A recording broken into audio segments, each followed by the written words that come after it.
Hi అందరికీ. తెలంగాణ పోలీసులకి, తెలంగాణ ఉద్యమకారులకి అందరికీ ధన్యవాదాలు ధన్యవాదాలు ధన్యవాదాలు. అయ్యా జిల్లా కలెక్టర్ గారు, నిజామాబాద్ జిల్లా తెలంగాణ రాష్ట్రం కలెక్టర్ గారికి ధన్యవాదాలు, ముక్కోటి ధన్యవాదాలు. అయ్యా కాంగ్రెస్ ప్రభుత్వం ఉన్నప్పుడు అప్పుడు మనకు తెలంగాణ రాలేదు, తెలంగాణ రాష్ట్రం రాలేదు. లాస్ట్ పీరియడ్లో కిరణ్ కుమార్ రెడ్డి ఉండే కాంగ్రెస్ పార్టీ సీఎంగా. ఆ టైంలో బోధన్కి బహిరంగ సభ మీటింగ్లో వచ్చాడు. అప్పుడు నేను అప్పుడు తెలంగాణ మూమెంట్ కదా సార్, చాలామంది తెలంగాణ కేసీఆర్ కూడా ధర్నా చేశారు. అప్పుడు నేను కుర్చెక్కి అక్కడ జై తెలంగాణ జై తెలంగాణ జై తెలంగాణ అరిచాను. చాలామంది పోలీసులు నన్ను రౌండ్ అప్ చేసి కొట్టుకుంటూ 1 కిలోమీటర్ లాక్కెళ్ళి బాగా కొట్టారు. తుక్కు కొట్టారు. ఇప్పటికీ నొస్తాయి సార్. ఇప్పుడు నాకు కొద్దిగా వయసు ఇప్పుడు 15 సంవత్సరాలు 13 సంవత్సరాలు అవుతుంది, నొప్పులు వస్తాయి. చాలా రోజులు కోర్టు చుట్టూ తిరిగాను. కేసీఆర్ గారు సీఎంగా ఉన్నప్పుడు ఆయన ఏమన్నారు, తెలంగాణ ఉద్యమంలో పాల్గొన్న వాళ్ళ కేసులు కొట్టేస్తున్నామన్నారు. నేను ఇల్లేదు అందరూ అనుకుంటే నేను కోర్టుకు 3 సంవత్సరాలు 4 సంవత్సరాలు అవుతుంది. పోలీసులు నాకు ఫోన్ చేయక ఇటువంటి ఏంది ఇప్పుడు పోలీసులు ఫోన్ చేసి కోర్టుకు రా, పోలీస్ స్టేషన్కి రా, కోర్టుకు వచ్చి హాజరిచ్చిపో అంటే ఇప్పుడు నేను పోతే నన్ను పట్టుకొని ఆయనతో కోర్టుకు అప్పడిస్తే మేస్టర్ ఊరుకుంటాడా? నీ మీద వారెంట్ ఇష్యూ అయింది, సబ్ జైలుకో అంటాడు. అంతకుముందు కూడా ఒకసారి ఇట్లనే అయింది. నేను సబ్ జైలుకి పోతే నాకు బెయిల్ ఎవరు ఇస్తారు సార్? అయ్యా జిల్లా కలెక్టర్ గారు, నాకు బెయిల్ ఎవరు ఇస్తారు? జమానతులు ఎవరు వస్తారు? నేను దొంగని కాదు కదా. అప్పుడు ఏపీ ప్రభుత్వం ఉండే, ఏపీ పోలీసులే కేసులు పెట్టిండ్రు. మరి ఏపీ పోలీసులే రావాలా? ఏపీ నుంచి, ఆంధ్రప్రదేశ్ నుంచి నేను ఏపీకే కోర్టుకోవాలా? నేను ఏపీ కోర్టుని ఏపీ ఆంధ్రప్రదేశ్ కోర్టుకు పోయి హాజరిచ్చి రావాలా నేను? ఎందుకంటే అప్పుడు ఆంధ్రప్రదేశ్ కోర్టు ఉండే, తెలంగాణ ప్రభుత్వం లేకుండే. సీఎం కిరణ్ కుమార్ రెడ్డి వచ్చినప్పుడు సార్ మాకు డబ్బులు ఎక్కడ సార్ సరిపోతే లేవు, పని చేసి సరిపోతలేవు. జీతం మొన్ననే వచ్చింది, జీతం వచ్చింది 12,000 రూపాయలు వచ్చింది. ఇల్లు కిరాయి, కరెంటు బిల్లు, బోరు బిల్లు, నీళ్ళ బిల్లు, ఉద్దరు తెచ్చుకున్న సామాను, పప్పులు, ఉప్పులు ఏం మిగిలినాయి సార్ నాకు? కనీసం ఛాయ్ దానికి కూడా 10, 20, 30 రూపాయలు లేవు, మిగిలకుండా అయిపోయినాయి సార్. ఇంట్లో బీడీలు చేస్తుంది మా భార్య, 4 పిల్లలు, వాళ్ళకి ఏం పెట్టి పోషించాలా? మళ్ళీ నన్ను ఇప్పుడు పోలీసు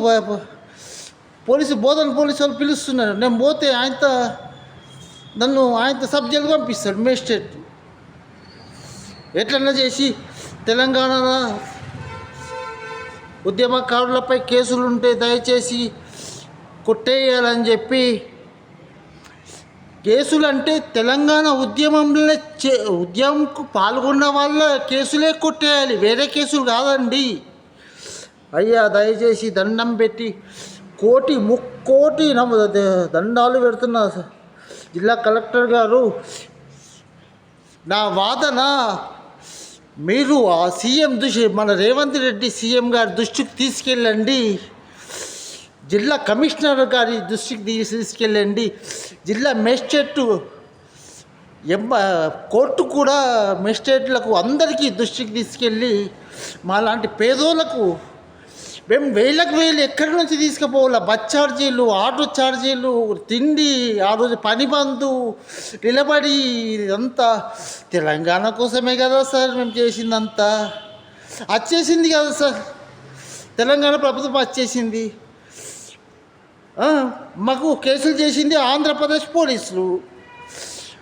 వీళ్ళకి ఏం సంబంధం? నాకు చట్టం అంతే గౌరవం అండి. ఆంధ్రప్రదేశ్ చట్టం అన్న గౌరవమే, మహారాష్ట్ర గౌరవం అన్న, పోలీస్ వ్యవస్థ అంటేనే నాకు గౌరవము.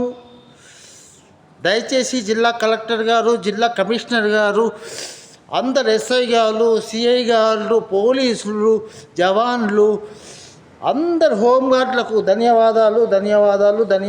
దయచేసి నన్ను జైల్లో పెట్టకుండా ఖాళీ నన్ను ఒకసారి పిలిపించుకుని ఒకసారి పోతా నేను. ఎందుకంటే చట్టాన్ని గౌరవించాలి. ఒకసారి కోర్టుకు పోయి అసలు మేజిస్ట్రేట్ గారు నా కేసు కుట్టివేయాలని చెప్పి విన్నవించుకుంటున్నాను. ప్రార్థన. నా పిల్లలు ఉండాలండి, వాళ్ళ భవిష్యత్తు ఏం కావాలి అయిపోతుంది. నేను జైలుకి పోతే మళ్ళీ రిమార్క్ అండి, జైలుకు వచ్చిండు అంటారు. కానీ తెలంగాణ ఉద్యమంలో పాల్గొన్నందుకు పోయిన అనరు. జైలుకోయిండు. వాళ్ళ కొడుకు వాళ్ళ డాడీ జైలుకోయిండు. ఇంతకుముందే సబ్ జైలుకు పోయినా. ఇదేంది సార్ మా పేదోళ్ళ పరిస్థితి? తెలంగాణ ఉద్యమంలో పాల్గొన్న అందరి కేసులు కొట్టివేయాలని చెప్పి జిల్లా కలెక్టర్కి, జిల్లా కమిషనర్ గారికి, మన తెలంగాణ రాష్ట్ర ముఖ్యమంత్రి రేవంత్ రెడ్డి గారికి మరీ 100,000 సార్లు చెప్తున్నానండి. దయచేసి కేసులు కొట్టివేయాలి. అంతేనండి. మేము బతకాలండి. మాకు ఫ్రీ బియ్యం ఇచ్చినా సరిపోతలేవు. మేము పని చేసుకోవాలండి. తప్పుంటే క్షమించండి. జిల్లా కలెక్టర్ గారు, కమిషనర్ గారు, పోలీస్ అధికారులు, సీఎం గారు, తెలంగాణ పార్టీ వాళ్ళు, కాంగ్రెస్ పార్టీ వాళ్ళు, అన్ని పార్టీ వాళ్ళు నన్ను క్షమించాలి. నేను తప్పు జారితే క్షమించాలండి. జై భారత్ మాతా, జై తెలంగాణ.